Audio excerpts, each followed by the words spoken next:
नमस्कार, फोरसाइट्स टीवी में मैं शालीमार जायसवाल आपका स्वागत करती हूँ। आज हम आपको कहानी बताने जा रहे हैं रेडियो वुमेन यानी उषा मेहता की। भारतीय आजादी के आंदोलन में उषा ने ऐसा कमाल किया था जिसे कोई आज तक नहीं भुला पाया है।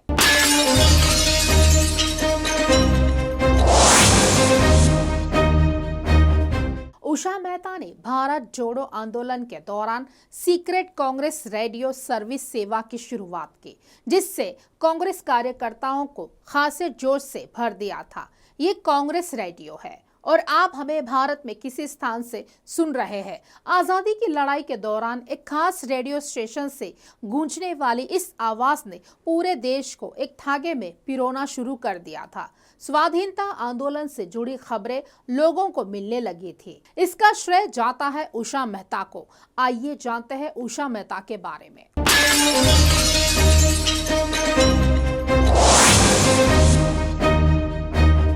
25 मार्च 1920 को उषा मेहता का जन्म गुजरात में सूरत के पास सारस नाम के एक छोटे से गांव में हुआ था। उनके पिता ब्रिटिश शासन में जज के पद पर थे और रिटायर होने के बाद वो परिवार के साथ बॉम्बे शिफ्ट हो गए। वहां उषा मेहता के मन में आजादी की लड़ाई में हिस्सा लेने की कोपलें फूटने लगी। बॉम्बे के गोवालिया टैंक मैदान से 9 अगस्त 1942 को भारत छोड़ो आंदोलन की शुरुआत हुई तो बापू के साथ ही कांग्रेस के सभी बड़े नेता गिरफ्तार कर लिए गए। उषा मेहता और उनके जैसे कांग्रेस के कुछ छोटे नेता बच गए थे। इन्हीं लोगों ने गोवालिया टैंक मैदान पर तिरंगा फहराया और बापू के आंदोलन की आवाज बनने की कोशिश करते रहे, पर उनकी आवाज जाती भी तो कहां तक। उसी 9 अगस्त की शाम को कुछ युवा कांग्रेसियों ने बॉम्बे में बैठक की। तय हुआ कि बापू की गैर मौजूदगी में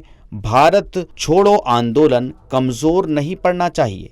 इसके लिए जरूरी था कि लोगों तक बात पहुंचाई जाए। इस बैठक में अखबार निकालने का विचार त्याग दिया गया, क्योंकि अंग्रेजों के सामने घर घर अखबार पहुंचा पाना मुश्किल था। इस पर रेडियो स्टेशन शुरू करने का विचार रखा गया तो उषा मेहता आगे आई, क्योंकि उन्हें इसकी अच्छी समझ थी। तय किया गया कि उषा मेहता बाबू भाई ठक्कर, विट्ठल दास झवेरी और नरीमन अबराबाद प्रिंटर जैसे युवा खुफिया रेडियो स्टेशन संचालित करेंगे, जिसके जरिए भारत छोड़ो आंदोलन की अलग जगाई जाएगी। प्रिंटर पहले ही इंग्लैंड से रेडियो की तकनीक सीख चुके थे। उनकी अगुवाई में पुराने ट्रांसमीटर को किसी तरह से इस्तेमाल के लायक बनाया गया।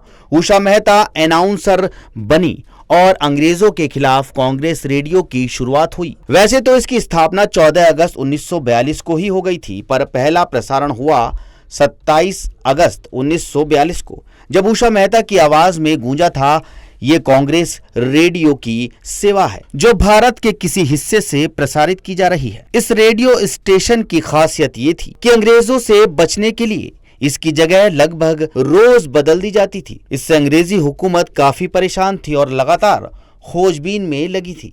आखिरकार 12 नवंबर 1942 को अंग्रेजों ने उषा मेहता और रेडियो स्टेशन से जुड़े सभी लोगों को गिरफ्तार कर लिया। ब्रिटिश खुफिया विभाग ने 6 महीने तक जांच की कि आखिर खुफिया रेडियो स्टेशन संचालित कैसे हो रहा था। फिर हाईकोर्ट में मुकदमा चला और उषा मेहता को 4 साल की कैद सुना दी गई।